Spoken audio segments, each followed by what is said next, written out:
안녕하세요. 여행 산업을 즐겁고 활기차게 분석해서 설명해드리는 담당 멘토 김기동입니다. 오늘 알아볼 참 좋은 여행, 많은 분들이 업황도 좋고 실적도 좋은데 왜 이렇게 주가는 이렇게 하락하는지 많이 궁금해하시는 기업인데요.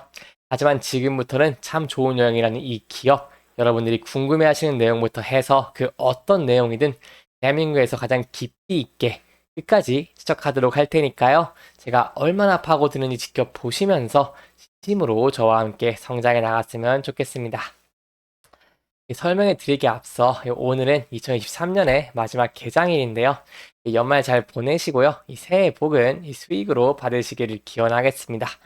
저한테는 이 용돈 대신 이 구독을 눌러주시면 좋겠고요. 이 구독을 많이 눌러주시면 저한테 정말 많은 힘이 되니까요. 조금 도움을 주셨으면 정말 감사하겠습니다.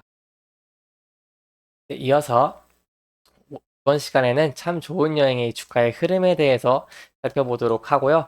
최근에 어떤 이슈가 있었는데 그 이슈가 참 좋은 여행한테 호재인지 악재인지 어떠한 영향을 줄 수 있을지에 대해서 자세하게 알아보는 시간을 가져보도록 하겠습니다.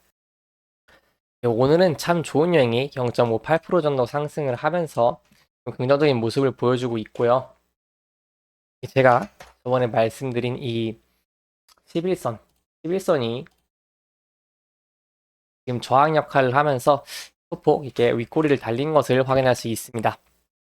원래 이 지지선이 이렇게 있으면서 위에서 주가 형성이 되다가 주가 하락하면은 이게 저항선으로 이렇게 바뀝니다.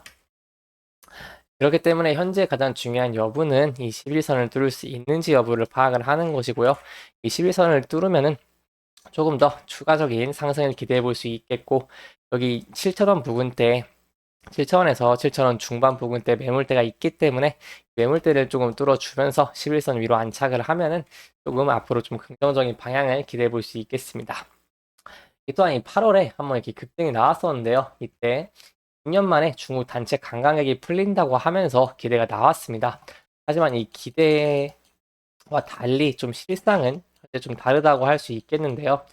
그렇기 때문에 기대감에 대한 주가는 급격하게 빠진 느낌이 좀 크고 저번에 말씀드린 것처럼 실적도 조금 3분기에는 좀 아쉬운 부분이 있어서 좀 주가가 하락을 했습니다. 그러면 저희가 봐야 될 부분은 뭐냐? 중국인 단체 관광객이 증가가 했는데 여행 업종은 왜 그만큼의 이 수혜를 못 받았는지 그 부분에 대해서 이제 좀 설명을 드리도록 하겠습니다. 올해 중국인 관광객이 예상보다 늘어나지 않고 월 평균 4만 4천여 명으로 좀 집계가 됐는데요. 이는 이 사드 사태로 단체 관광이 불가능했던 이 2017년과 2019년의 평균 월 41만 6천여 명에 또 미치지 못하는 숫자로 매우 적은 숫자라고 할 수 있겠습니다. 그래서 이 중국 단체 관광이 풀렸는데 왜 이러냐 한번 살펴보니까 이 중국의 경기와 관련이 있는 것을 파악을 했는데요. 현재 중국 경기를 보니까 중국 체감 경기가 좀처럼 살아나지 않으면서 해외 여행에 대한 수요도 둔화가 됐습니다. 이것을 볼 수 있는 선행 지표가 이 PMI 구매자 관리 지수 지표라고 하는데요. 경기 판단의 이 선행 지표입니다. 자, 이 지표가 지난 4월에 이 50P를 밑돌면서 10월에도 49.5P를 기록했습니다. 보통 50P 이상으로 가면 이 경기가 좋아질 거라고 생각을 하고요. 50P 밑으로 하락을 하면 이 경기가 안 좋아질 거라고 생각을 해서 이 50P가 기준점이라고 알고 계시면 좋겠습니다. 또한 이 소비자 신뢰 지수도 지난 9월에 87.2포인트를 기록하면서 100포인트 밑에서 좀 부실한 흐름을 보여주고 있는 모습을 보여주고 있는데요. 여기에 더해서 조금 북의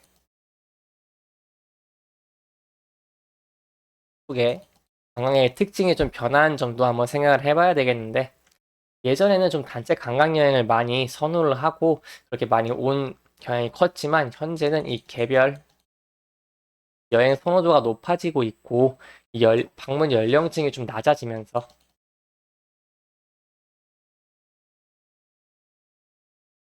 이 과거만큼의 이 관광 수입도